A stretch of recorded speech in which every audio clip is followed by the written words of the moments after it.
From Southern California, welcome to the Unscared Sports Show. It is Wednesday, June 6th. I am Doug Katona along with Brian Mackenzie, co-host. There he is. Oh, That's all right. That's all right. You've been moving fast. You're entitled to jump. I just actually took a 3-minute nap. I was asleep right there. That's a power nap. That's a serious power. How do you feel? Not Rested? No, I need a little more. Thanks for tuning in today. We've got a program that I think a lot of you have been asking about. You've been asking about, we coach a lot of games athletes. We have a lot of athletes around the country that we program out for. And we've been getting some comments about programming. And so we want to spend the show talking about you, talking about how to program yourself, or if you're a box owner and you're trying to look at how to program for your athletes. Programming is a fine art, but if you know how to look at it, you know how to analyze it, and you take care of it, it should work. It takes a little bit of a gut check. It takes a reality check. It looks at weakness and so on. But man, we get hit with this stuff all the time, don't we? I mean, programming is kind of what we do all the time. Yep. It's just nonstop. So, we're going to go back and forth over the next 20 or 30 minutes and kind of answer some of your questions on programming, and then also kind of give you some tools. So if you're at home watching this, you might want to have something to write down. You can always get some questions in after the show. We'll be more than happy to do our best to get to them.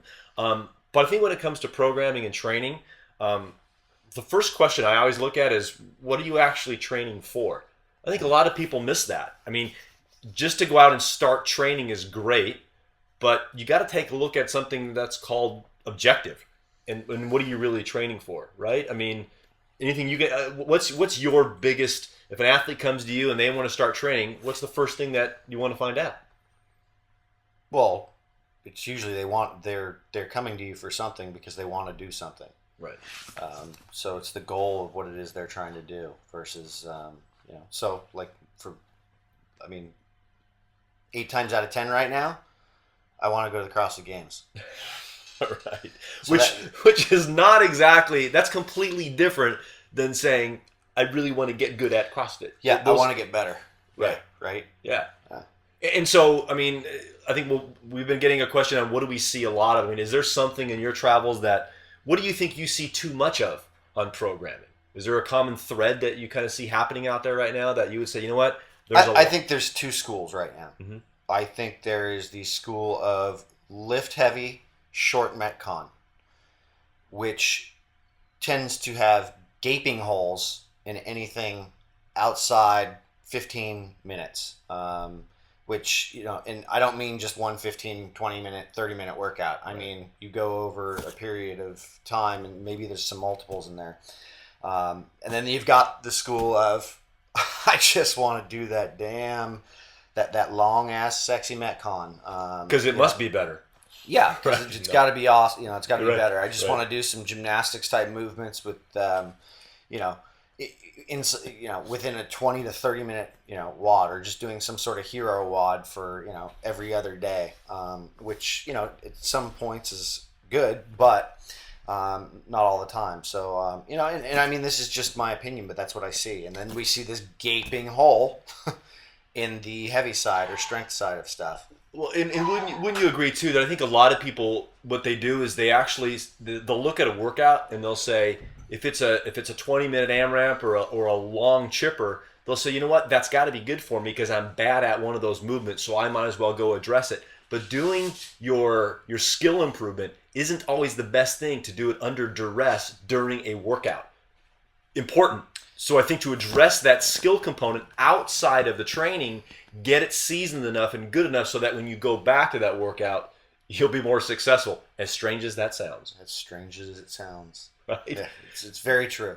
And so on the other flip side of it is what don't we see enough of? I mean, I'll let you answer that question first. I think, we see gyms all the time. We see programming, but is there something in your opinion that you're traveling around, you're going, you know what? I wish people would do a little bit more of this. What would it be? I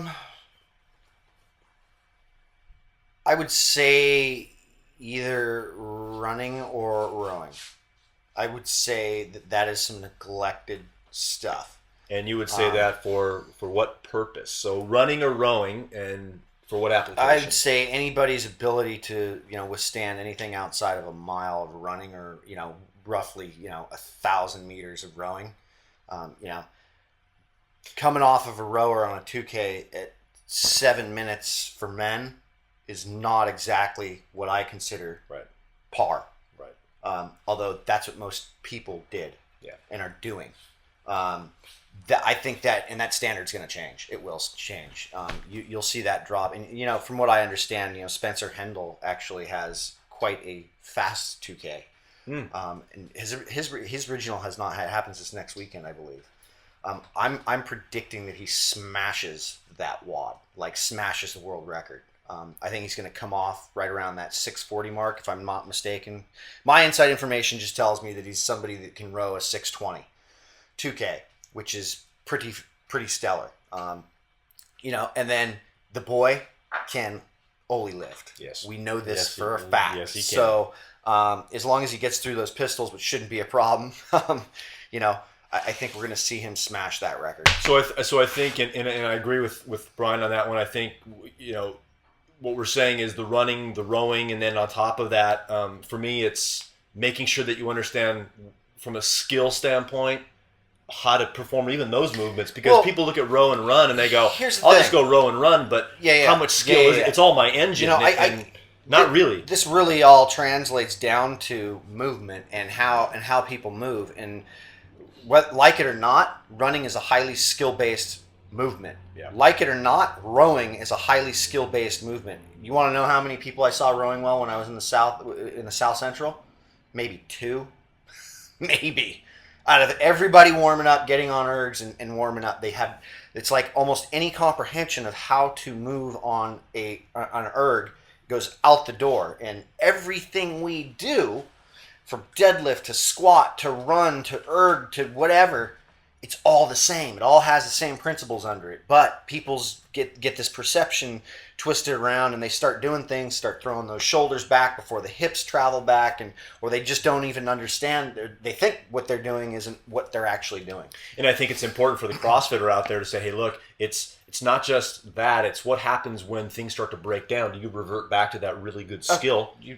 Or do you start to crumble? And that's where we saw in the regionals that just happened, some athletes that didn't make it, if you just looked at raw power and strength numbers, you'd say they should make it. But then when you actually see them perform and they start to break down, everything goes south and they don't revert back.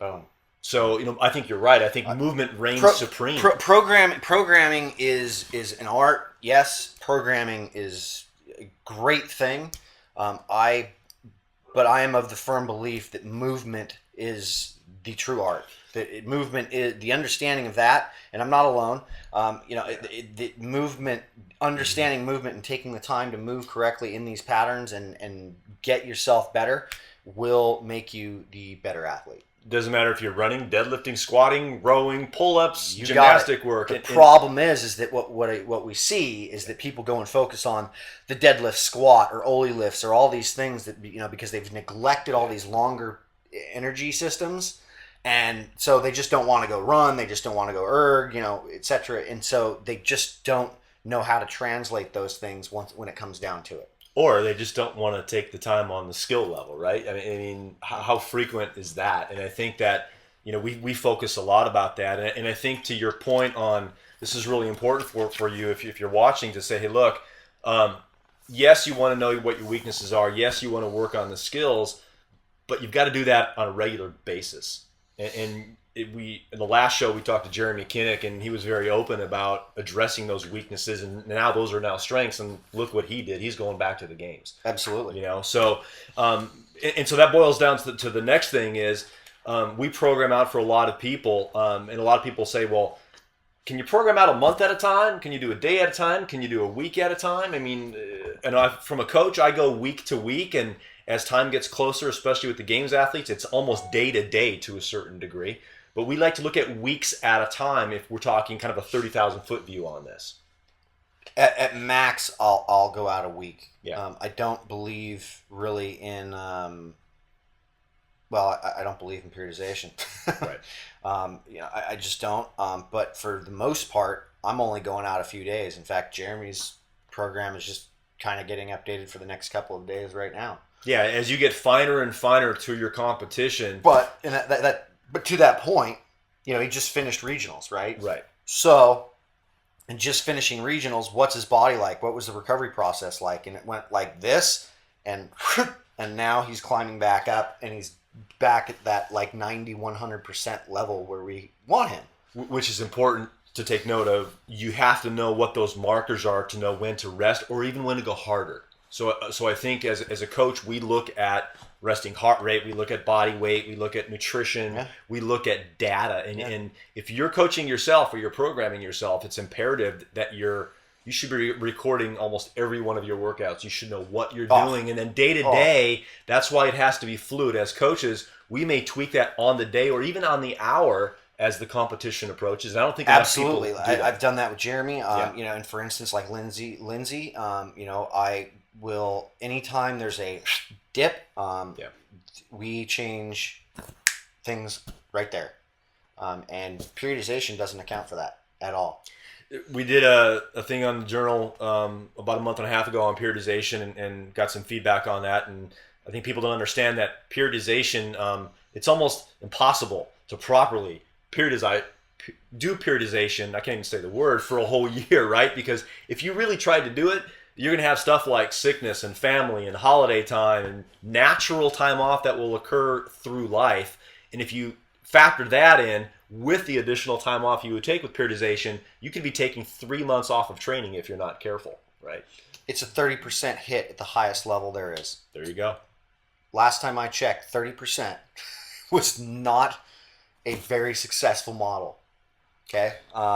So why not train at a high level so you can compete and be ready, which is what CrossFit does year round. Yeah, and that's the idea. So we got a few questions on, we talk a lot about the conjugate-based method. We talk a lot about power training and strength training and speed and everything else. And I think there's a balance to us between going heavy and going dynamic or going fast. And I think this is another area for you to take a look at your training and say, how many days am I spending or how much focus do I have on the heavy, gnarly, I want to see 2 white lights, strength, power, heavy day.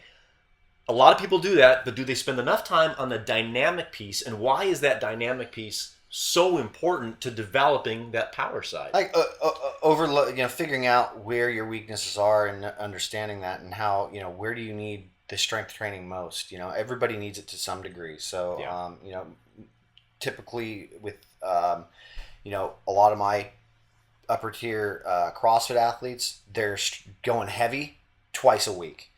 Sometimes only once, right? Because that's, and it fluctuates with what they're doing each week. But then there's always that speed day. And why would that happen? So the reason that happens is that when you tend to lift heavy, you don't get really fast. You tend to slow down a little bit afterwards because your body, it just has to repair itself. Right. So in order to get that central nervous system firing again, we want to go faster. We want to get speedier, and you can go many, many ways in doing that. You could take that typical approach of like West Side or even the conjugate system and do something for 2, one singles, doubles, triples, whatever, on the minute or on 90 seconds or on 45 seconds, at a percentage of your max rep weight. And yes, you can stimulate it. Or maybe you can do some burpees. Maybe you could do some box jumps. Maybe just doing something dynamic to speed that system back up. But where are you going to be most effective with that? And that's where that lifting component comes in. Because if you can actually move that weight that you're lifting at a speed that you would be doing, normally a 1 rep max at or just a max effort at, that you're doing a couple or 3 reps at like 50, 60, 70% of that weight, you're going to get a whole lot more out of that from your system, and you're just not going to get as beat up as you would.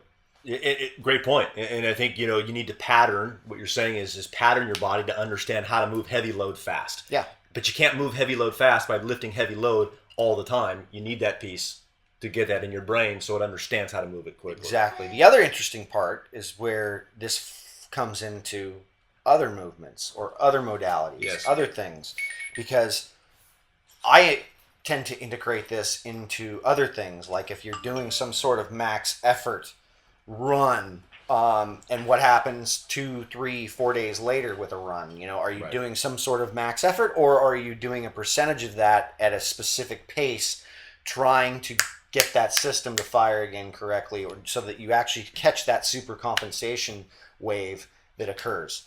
And that's so that addresses the dynamic piece, the speed side of the strength piece, and I think let's not forget about the endurance side of that as well, Yeah. because that's what we're about. And I think we're talking that could be an 8 by 50 meter day running, working on that. That could be short hits on the watt bike. That could be rowing, for example. You don't have to go out. 500 meters might be too long for you.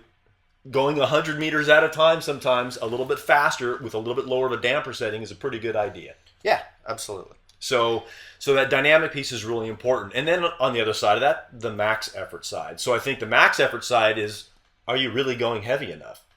Yeah. And from a coaching standpoint, it's hard for people to go heavy and know how heavy to go. So what would you say people should look at as far as a max effort day? What should they be feeling? What sort of percentages? And obviously, it's going to change all the time depending upon what you're getting ready for. But we talk about maybe 2-3 days a week of that. But on that max effort day, people are confused. They think, does that mean it's a 5 by 5 day? Is that a 7 by 2 day? Is that a 2 reps on a minute for 12 minutes? I mean, if you're doing some sort of Wendler cycle, or you're doing some sort of linear progression, whatever, you're gonna have these efforts are in there, but not typically. They're not in there. That you're using percentages of weights, and you're just increasing weight as it goes on these progressions. Whereas you see something like this with the max effort, is we're taking anywhere from like a 100%, because sometimes we work up to a 1 rep max in those max effort sets, to a roughly an 85, to 90% of that weight, and looking for maximum repetitions out of that, to where it becomes that religious type experience. And in my experience, that rep range is usually in the 2 to 4 rep range. In my experience, I agree with that as well. I think it's going to vary. For those of you that are pretty strong, you can actually get that rep down. For people that are just beginning, some endurance athletes out there that are learning about CrossFit, there's nothing wrong with doing a 6, 7, or 8 rep cycle. Yeah, and to improve that. I'm not just and that's not always what we're looking. What I'm looking to do. I mean, to throw a curveball on that thing. Like with Jeremy, I'll toss in. Hey, here's a 250-pound back squat. I want to see 3 sets of max reps with that. Yeah. And he's doing 10, 15 reps with that 250, at a time, which is just completely different from, and he's gonna, and what's gonna be the inevitability of that thing? He's gonna be pretty tore up, probably pretty sore from that higher volume of that. But we're gonna get, a different stimulus out of it. So it just depends on where they're at, what we're looking to do, and how we're looking to do it. And what we're saying is how we're looking to do it. And again, we're not talking 20-minute Metcon 4 days a week. This is singular modality movement, maybe a couplet on the outside, but this is a little bit more focused work, which is very, very difficult for a lot of people, because everybody wants to go out and do 4 to 7 movement pieces. And really what most people need are more of that focused time on that strength piece, I think. Absolutely. So, absolutely. And so let's bring that over to CrossFit then, because we get the question in our seminars, and we get it via our Facebook page. Well, if I'm just getting started, or if I'm not getting started, and I need some baseline data on certain WODs to do, what would you suggest? And I'll certainly chime in on this after you do. Give everybody out there maybe 3 to 5 WODs that they can kind of look at, that would address those 10 GPP, and also what would be a good kind of baseline data for them on those WODs. I mean, it's kind of hard to say if you're just getting started, you can't go out and do Murph. That's not really going to give you a great indicator, or go do Santiago, right? So a couple of signature WODs that maybe for those people that are unsure, that maybe they should go hit and record. I like Fran, because I just don't think there's really anything. There's not too many things that are more destructive than Fran, and really an indicator of that movement of going from thruster to pull up. It's just it's a good indicator of where somebody's at within their fitness realm, within the CrossFit community. I like Cindy or an Angie, because it tells me where their volume of their body weight movement is at. and how wrecked they get after something like that. So if they get really shattered from that, I tend to build in something like that to where it's like we'll do a progression into understanding all that. I'm not a real big fan of the Diane, although it's a great little workout. I just think it just favors too many people that have short levers, and that's not what this is about. My big one is a 5K run or row. I want to see what happens on something like that because I want to know how you handle longer duration effort. Your stamina really holds up. Granted, the Cindy is kind of a 20-minute piece in there too, but I really want to know what that single effort of just inside of a monostructural movement's like. And I think that's good. I think sometimes the issue with Cindy for a lot of people is that there is a fairly quick decline in body position and movement with a lot of people, and that can occur pretty early on. So that to me is pretty clear. I think simply looking at CrossFit Total, if some of you are fairly adept at the movement, what's your total? I mean, that's something you can always go back to. That had right. In finishing, I would say not necessarily CrossFit Total, but I would want to know a back squat, a deadlift, right. And give me a CrossFit Total. What is your total? Where's your hole on that? What's your press like? What's your back squat like? What's your deadlift like? Also if you've got front squats, overhead squats, like you just told me about an athlete that you got who's got a heavier overhead squat than a front squat. Can you say problem?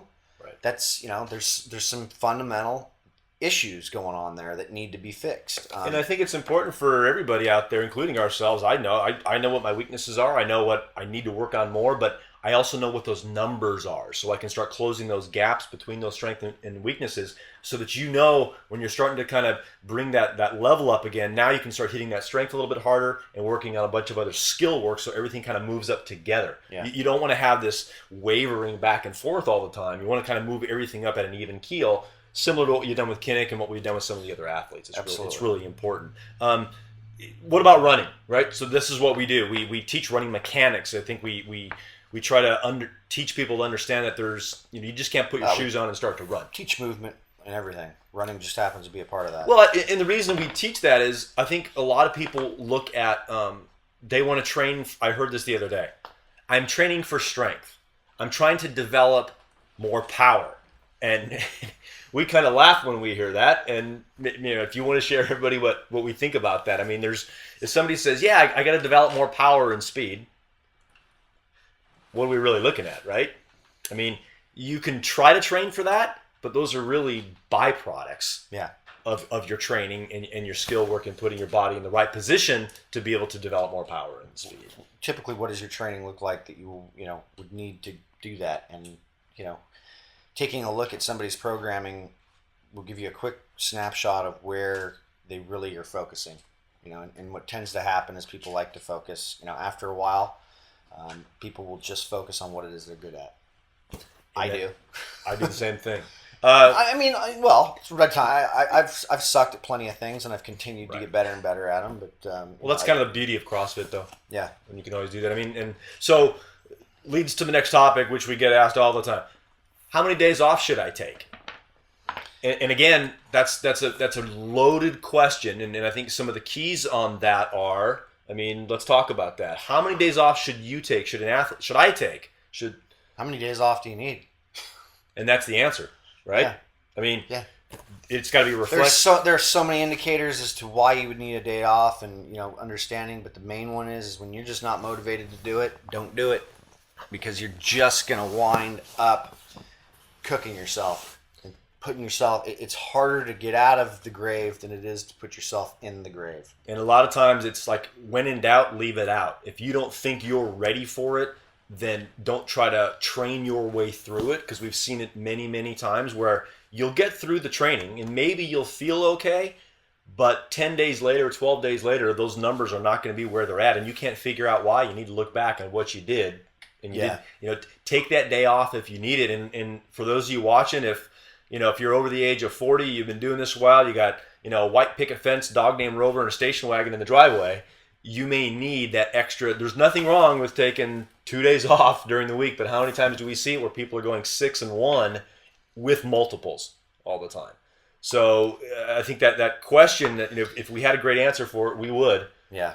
But it's a very loaded question, and it really depends on you and how responsible you are to your training. Yeah, absolutely. Think. So, so what do you think now? We've got a couple minutes left. We love doing predictions because we love CrossFit. What do you think is going to happen at the games? I mean, we've been talking about this, and based on the regional workouts, which were fantastic, what do you think is going to happen at the games? Any predictions on workout-wise? What we think we're going to see versus last year? Any changes? Other than some sort of longer run, and they may just toss that out because they said that. Probably not, right?